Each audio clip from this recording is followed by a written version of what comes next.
안녕하세요. 태성SN의 박준수입니다. 오늘은 샌드위치 코어의 등가 모델 생성 방법에 대해서 이야기를 나눠보겠습니다. 제목이 좀 딱딱한데 한 줄로 풀면 이렇습니다. 복잡한 복합체 구조를 결과를 거의 그대로 유지하면서 얼마나 단순하게 바꿔서 유한요소 모델을 풀 수 있을까에 대한 얘기입니다. 오늘 발표는 처음부터 끝까지 이 질문 하나를 계속해서 따라갑니다. 해석을 처음 접하시는 분도 따라오실 수 있게 기초부터 짚겠습니다. 순서는 다음과 같습니다. 먼저 복합체가 뭔지, 왜 단순화가 필요한지 짚는 소개 부분이 있고요. 그 다음으로부터는 라미네이트 단독으로만 이루어진 케이스, 그리고 허니콤으로만 단독으로 이루어진 케이스, 그리고 마지막으로는 이 둘을 합친 샌드위치 코어에 대해서 쉬운 것부터 차례대로 쌓아 올리면서 마지막에 합치는 구조라고 보시면 되겠습니다. 자, 첫 번째로 간단한 소개부터 시작하겠습니다. 복합제가 뭔지부터 짧게 보겠습니다. 요 왼쪽 사진에서처럼 섬유를 한 방향으로만 깐 게 이제 단방향, 유니디렉셔널 섬유라고 하고요. 그리고 직물처럼 90도로 얼기설기 짠 게 이제 우분입니다.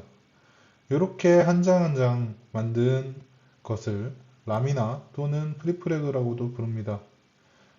조금 더 정확히 하면 이런 탄소섬유들을 단방향이나 우분처럼 축조물로 짠 후에 그 위를 이제 매트릭스, 그러니까 기지제인 에폭시 같은 것들을 사이사이에 함침시켜서 만든 게 이제 복합제입니다. 이런 복합제는 이제 강화제, 이런 섬유들이 힘을 받쳐주고 기지제는 그것들을 이제 유지시켜서 형태를 유지하는 역할을 합니다. 이러한 라미나를 이제 여러 장 쌓게 되면 라미네이트가 됩니다. 중요한 거는 이런 라미나들은 각각 방향별로 물성이 매우 다르기 때문에 어떤 각도로 어떤 순서로 쌓느냐에 따라서 이 라미네이트의 물성이 완전히 달라진다는 점입니다.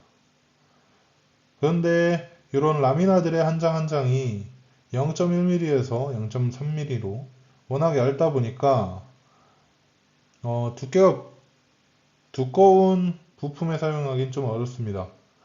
그래서 이런 것들을 보상하고자 비교적 두께가 두꺼운 허니콤 구조나 발포 스티로폼인 폼 구조를 가운데에 삽입해서 사용하기도 합니다. 그래서 이러한 구조를 샌드위치 코어 구조, 샌드위치 구조라고도 합니다. 그리고 이 샌드위치 코어 구조의 바깥면 감싸는 이 라미네이트들을 페이스 시트라고도 합니다. 오늘 다룰 핵심 구조가 바로 이 샌드위치 구조입니다. 자, 그럼 왜 등가 모델이 필요할까요?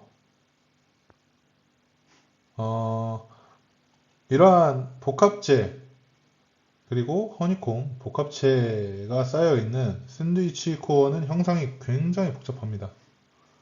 이러한 허니콤 셀 하나하나를 다 모델링해서 유한 요소로 만들면 그 요소 수가 굉장히 많아질 거고 해석에 필요한 자원도 어마어마하게 늘어나게 됩니다.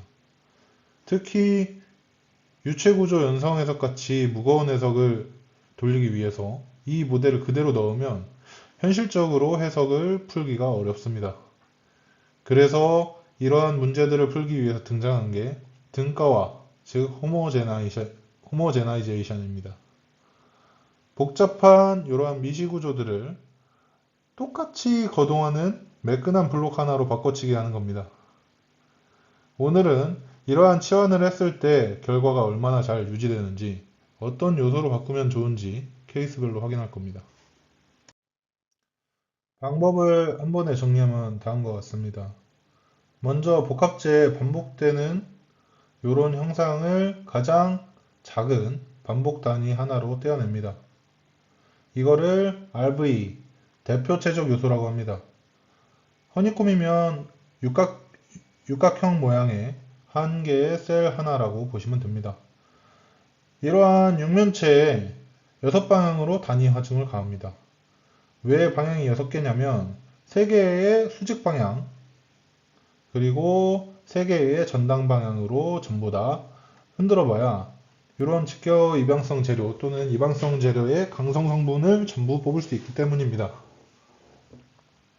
그렇게 강성 음료를 얻어난 다음에 거기에서 이제 탄성계수, 포화성 및 밀도와 같은 등가 물성을 계산하게 됩니다. 그리고 그 물성을 그대로 해석 요소에 입혀주게 되는 거죠. 그렇게 하면 복잡한 형상의 거동을 정육면체 블록 하나에 물성으로 압축을 하게 됩니다.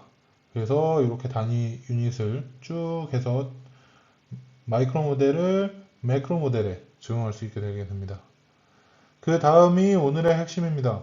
이러한 등가 물성으로 거시 모델을 만들 때 우리가 솔리드 모델로 갈지 아니면 쉘 모델로 갈지 혹은 그 밖에 여러 가지 조합으로 갈지를 정하는 과정입니다.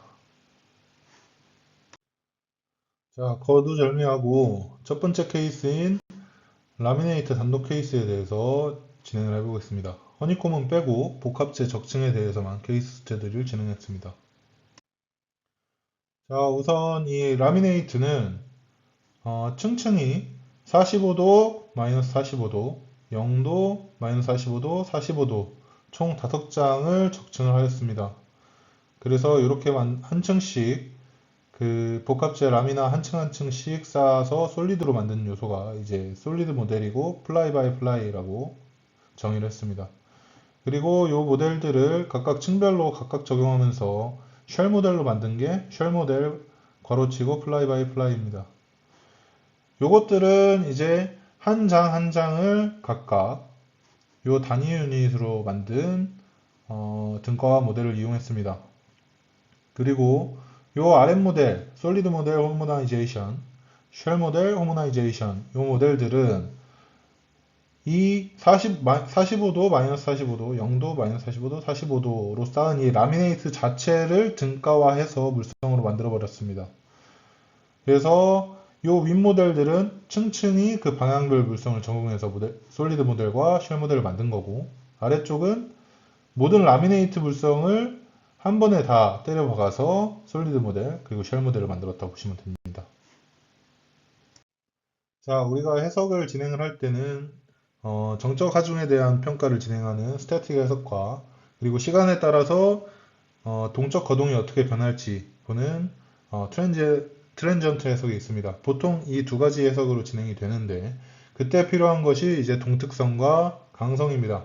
그래서 동특성에 대해서는 고유진동수를 통해서 결과를 비교를 했습니다. 그래서 앞으로 나아갈 세 가지 케이스 모두 동특성과 정적 하중에 대한 평가를 진행을 하게 됩니다. 그래서 일단 라미네이트에 대해서 1차부터 6차까지 모드별로 4가지 모델을 비교했습니다. 숫자는 다 안 읽고 추세만 보겠습니다. 핵심은 두 가지 정도입니다. 첫째로 이제 층층이 플라이 바이 플라이로 적층한 솔리드 모델과 쉘 모델은 1차에서 거의 비슷합니다. 1688Hz와 1681Hz로 거의 유사한 차이를 봅니다. 그런데 이 라미네이트 전체를 한 번에 등가해서 모델링한 솔리드 모델과 쉘 모델은 고유 진동수가 굉장히 높게 나옵니다. 이 말은 곧 굉장히 뻣뻣해졌다, 강성이 높아졌다 라는 뜻으로 봐도 됩니다. 2차 모드에서는 플라이 바이 플라이로 접근한 것과 전체를 다 균질화한 모델에서 그 고유 주파수 차이가 줄어들게 됩니다. 다만 여기서 중요한 차이가 하나 보이게 됩니다.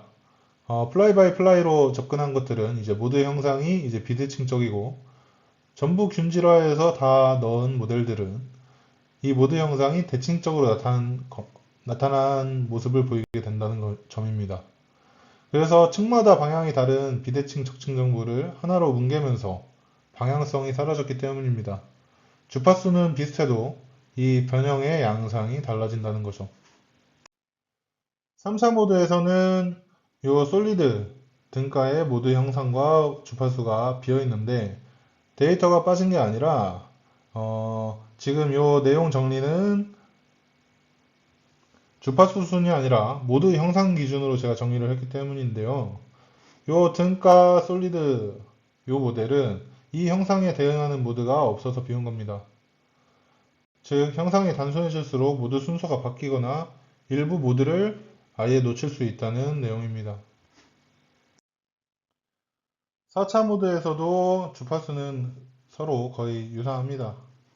그러나 핵심은 같습니다. 주파수는 유사해도 요 라미네이트 자체를 등가한 모델들은 방향성 정보를 잃었기 때문에 고차에서도 이 모드 형상들이 전부 다 대칭적으로 나타나게 되는 차이를 보입니다.